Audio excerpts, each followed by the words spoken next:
नमस्कार। आज आपल्या कृष्णेची पातळी 32.5 झालेली आहे।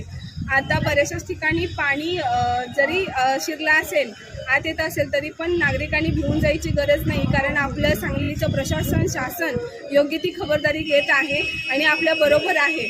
आज आपल्या इथे NDRF टीम पण 4 दिवस झालं दाखल झालेली आहे।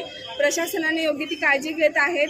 पूरपट्ट्यातील भागातील माझ्या सर्व नागरिकांना फक्त मी एवढंच आव्हान करू इच्छिते की आपण सर्वांनी कुठलेही टेन्शन, काळजी न करता आपण योग्य त्या ठिकाणी स्थलांतर व्हायचं आहे, कारण वाट बघत बसण्यापेक्षा आपण आपल्या जीवाची, आपल्या लोकांची काळजी घेणं खूप गरजेचं आहे। आणि आपली राहायची सुविधा महानगरपालिकेने कुपवाड येथे 17 नंबर शाळेमध्ये सुद्धा केलेली आहे, तरी आपण काळजी करू नका। आपलं सांगली प्रशासन, शासन आणि अशा बऱ्याचशा संस्था, युवक आपल्या बरोबर आहेत।